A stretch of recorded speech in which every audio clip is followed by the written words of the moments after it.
Sir, di ba si Patrick po yun? Oo nga, no? Sige, tabi mo.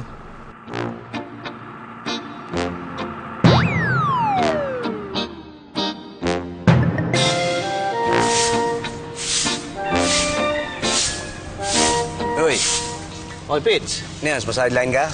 Hindi, community service to. Nakasuhan ako ng munisipyo eh. Ano nakasuhan?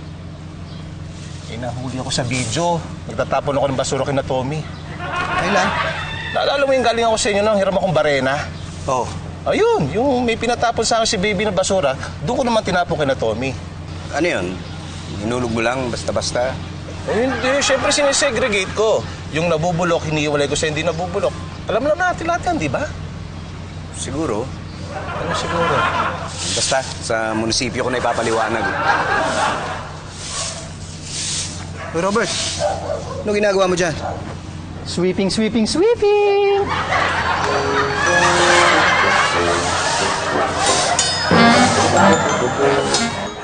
Kayo ho?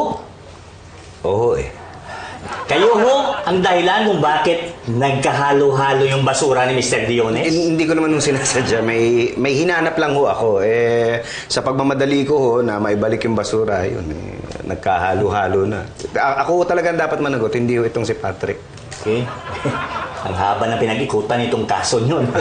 Nag-umpisa kay Mr. Tommy Diones, tapos dito kay Mr. Generoso, tapos babagsak lang pala sa'yo. Oo, kaya nga ho. Ako talaga may sala. Pero okay lang, handa naman ho ako magbayad ng penalty, yung 2,500. Sorry ho, pero dahil sa tagal ho, nagkaroon na yung penalty nyo.